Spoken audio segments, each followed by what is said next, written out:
রাতের বেলা এক চোর চুরি করতে একজনের ঘরের মধ্যে ঢুকে পড়ল। ঘরে ঢুকেই সে দেখতে পেল সেই ঘরের মধ্যে একজন বৃদ্ধ মহিলা শুয়ে আছে। এখন ঘরের মধ্যে চোরের খচখচানি আওয়াজে সেই বৃদ্ধা মহিলার ঘুম ভেঙে গেল। তখন চোর ভাবল, সর্বনাশ, আজকে তো আর রক্ষা নাই, আজকে মনে হয় ধরা পড়েই গেলাম, এখন আমি কি করি।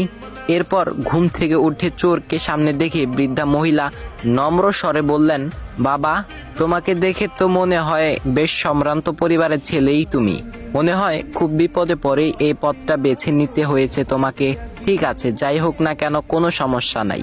ওই যে ওইখানে দেখছো আলমারি, ওই আলমারির 3 নাম্বার বাক্সে 5 ভরি সোনা এবং নগদ 50,000 টাকা রাখা আছে। ওইটা তুমি নিয়ে যাও। আর আমার বয়স হয়ে গেছে, আমি কতদিনই বা বাঁচব, তাই এসব ধন সম্পদ দিয়ে আর কি করব। আর তুমি চলে যাওয়ার আগে বাবা আমার কাছে এসে একটু বসো। আমি কিছুক্ষণ আগে একটা আশ্চর্য ধরনের স্বপ্ন দেখেছি। এর মানেটা আমি কিছুতেই বুঝতে পারছি না। তুমি আমাকে স্বপ্নটার মানেটা একটু বুঝিয়ে দিবে? চোর তো তখন অনেক খুশি, মনে মনে ভাবতে লাগলো, হে আল্লাহ, সব বাড়ির মানুষটা যদি এরকমই বৃদ্ধা মহিলার মতো হতো তাহলে তো আমার আর কোনো চিন্তাই থাকতো না। এদিকে সে বৃদ্ধা মহিলা সেই চোরকে তার স্বপ্নের কথা বলতে শুরু করলো।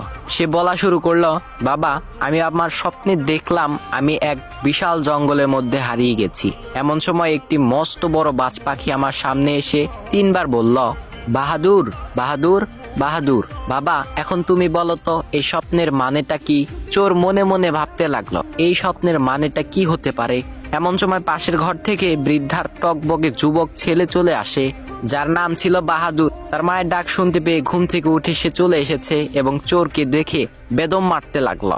তখনই সে বৃদ্ধা মহিলা তার ছেলেকে বলল, বাহাদুর, হয়েছে, আর মারতে হবে না, ওর কৃতকর্মের ফলটা পেয়ে গেছে। তখন সেই চোর বলল, না ভাই, তুমি থেমো না, তুমি আমাকে আরো মারো, যাতে ভবিষ্যতে আমি এটা মনে রাখতে পারি যে শালা, আমি একজন চোর, কোনো স্বপ্নের ব্যাখ্যাকারী বা জ্যোতিষী না।